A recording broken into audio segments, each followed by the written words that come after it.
வணக்கம் நண்பர்களே. இப்போது இந்த செந்தில் பாலாஜிக்கு திங்கக்கிழமை முடிய டைம் இருக்குது. திங்கக்கிழமை அப்படியே உள்ளே கொண்டு போகிறாங்களா மந்திரியோட, இல்லை அன்னைக்கு பார்த்து ரிசைன் பண்ணி வெளியில் இருக்க போகிறாப்படியா?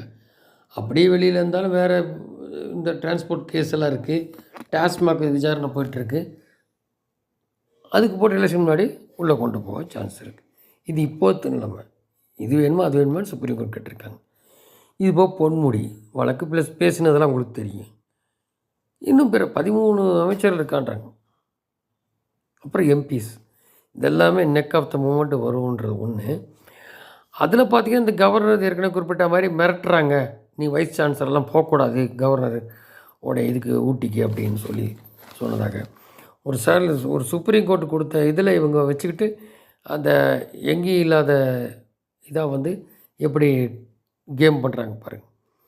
அதுதான் இதில் அதுக்கு அவங்க பண்ணிடுவாங்க. அதுக்கு என்னன்றதை அதுக்கு ஒரு ஃபுல் ஸ்டாப் வச்சுருவாங்க சென்ட்ரலில். இதுதான் ஏதாவது வேணுங்கிற சப்ஜெக்ட் விட்டுட்டு இது மாதிரி வேண்டாம் இருக்குது. இன்னொன்று இந்த பிரினோதம் தூசி தட்டி எடுத்திருக்காரு. இப்போது இதே பிரினோதம் தான் அண்ணாவும் சுயாட்சின்பாங்க.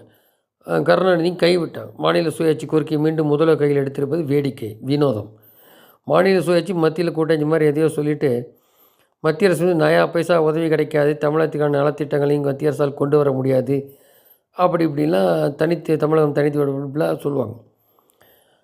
எல்லாவற்றையும் அப்போது இப்படிலாம் சொல்லும் போது நேரு பொருள் அப்படியா சரி அப்போனா நீங்கள் தான் எல்லாத்தையும் பார்த்துக்கணும் ஆளுவர் தான் என்ன அப்போது பிரதமர் சொன்னோன்னே பயந்து போய் மாநில சுயாட்சி இத்தனை சூச்சமங்கள் இருக்கான்னு சொல்லிட்டு கைவிட்டாங்க. இல்லாட்டி கட்சி காணாமல் போயிருக்கு. அதுதான் அப்புறம் மத்தியில் நேரு மாநில அண்ணாதுரை மறைந்த பின் சில ஆண்டுகள் கழித்து அரசியல் ஆதாயத்துக்காக மறுபடியும் இந்த கருணாநிதி கையில் எடுத்தபடி.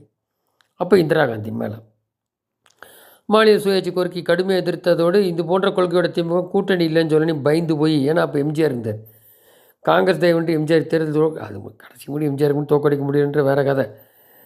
அப்புறம் கைவிட்டாங்க. இப்போது திமுக சுயாட்சி வரலாறு இப்படி தான் இருக்குது. மக்களின் கவனத்தை திசை திருப்பதான். அதை நீர்த்து போன கோரிக்கை கையில் எடுத்து நாடகம் பண்ணிடுறேன். ஒன்றுமே மக்கள் செய்யலை.